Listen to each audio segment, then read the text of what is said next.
let me go off of that because there's been this whole thing about sports psychology, about improving in it to the point where you have like top players like Iga Swiatek, I know in tennis, like has a sports psychologist that basically goes everywhere, just like a physio would. And she was one of the first to like take them everywhere.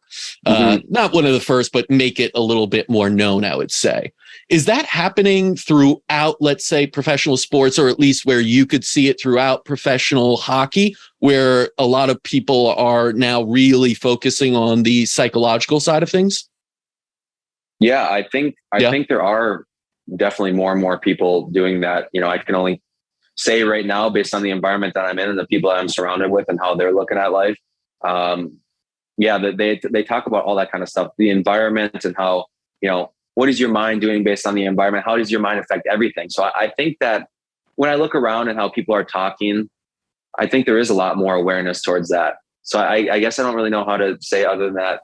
Yeah. I would say that the pattern is definitely in that direction. There's people that are talking that way. So I think that, you know, people in my universe are talking about it. So it makes sense that I'm sure there's a lot more discussions going on everywhere else. So it seems like we're kind of headed that direction, all of us. You know, part of the reason I'm kind of getting into this is because what I see in optimal performance in sports, I see that bridging the gap as to what medicine should be looked at.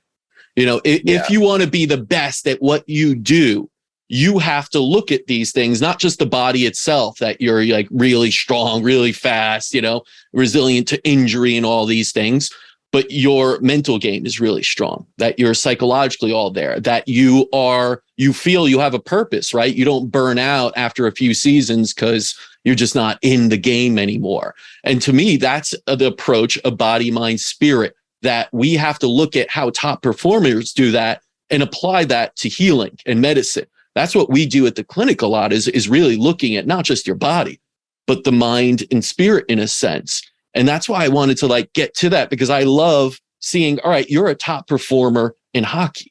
You know, what is it that you're doing? And you're saying, I am looking at it. And even before we start, you're looking at slowing things down and getting yourself mentally. You're looking at Feldenkrais. You're looking at all these things. And that's what makes you better. So do you see like that? Do you see the bridging of the gap between medicine and sports where it could become where more and more athletes, where top performers are applying more and more things within medicine, like the technology you were granted here at the clinic? And do you see it move in that direction where athletes will kind of come in for medical procedures, not because they're sick, because they want to be their best self? Yeah, I think that as athletes, like we're all kind of like taught from little kids, like you're always looking for that edge. I mean, that's just the lingo that we all hear about. But I think at the end of the day, does that edge exist? I'm not really sure, but I think it's kind of like fun and an interesting adventure, just to like see if you can get a little bit better. And where my mind goes right now is my martial arts instructor was saying that like in time, it's probably said everywhere, but like in Thailand, like you're considered a professional fighter when you have your preference for sure, but you can fight any style and, you know, you can be in any avenue. And I think that when I think about the questions that you're asking athletes, all these different things and my journey, like you need to optimize everything. Like everything is everything, and you're a human being and there's more than just the game, and what's going on outside the game impacts your game. And it's just interesting. Like when I'm training with her, like some days she'll ask me like, what's up? Like something going on? Like, I feel like our body like wears our mind, like our body is showing what's going on in our mind. And yeah, it's just like a really interesting concept. And I think that for me, a big adjustment that I've made is like, I feel like there was times in my career where it's like hockey was different than my everyday life. Like I used to drink Red Bull before games. By the way, I do that Beat Elite stuff now, you know, cause you were helping me find the human end. And, you know, it was Red Bull before games. Like, oh, I have a game tomorrow, so now I'm going to get to bed on time. Or I have a game tomorrow, now I'm going to eat this way. Instead of like, now we're going back to more of the state of being and, you know, that kind of thing. Like now it's like I do the Beat Elite, you know, I get to bed early every night because that's just monitoring my health. And I think that's just living as a healthy human being and just kind of bridging this gap of like, nothing is separate from everything else. Everything is everything. And it's like the state of being. If you bridge all these areas and kind of like come together, you're just more whole. Yeah. And I think when you're competing and playing from a place of wholeness, I think that's just a better recipe for success and more fulfillment in life.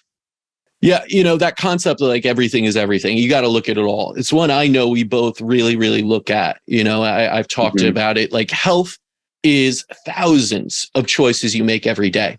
It's, going to sleep early. It's drinking this instead of that. It's taking a deep breath at one point when you're stressed. And, it's all of those that add up.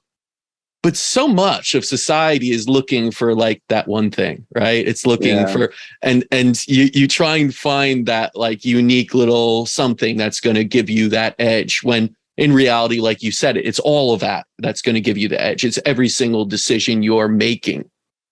In sports, I think, do you see it more though, because you actually like, you see the performance and everything. Do you pick up on that idea of like, all right, now that I've added all these things, I really do feel like the performance is showing? Or do you still feel like there are these, like you're trying to add little pieces at a time? It's kind of like all of it. I think I do both. Like, I don't think that's linear. I think at the end of the day, like I have that mindset where like I'm paying attention. If there's something new that everyone's doing, well, okay, I'm going to pay attention to it. If it resonates with me and it feels like, oh, I want to do that, I'm going to do it. If I don't, I'm just going to trust that feeling and like go with what I'm already doing. But for sure, like at this point, like I feel like at the end, I'm 25 years old. My body's not going to change like so much. So when you're kind of like growing up and like forming into your body, I think there's greater chances to like really make strides and like how you could physically be different and make these like astronomical gains. But I feel like at this point in my life, it's more like I got what I got and I'm just going to like tweak little things a little bit. And hopefully that kind of, there's no magic bullet, just a little bit here. And that subtle difference can make the impact. And honestly, I think those subtle differences for me, based on how I see my life, is more in the mind. It's the subtle things that I'm paying attention to, that just little things like that. It's not so much for me, like what I'm doing to my body and how I can change. Like maybe when I was, 14 going on 15 or 16, it's a little bit different now.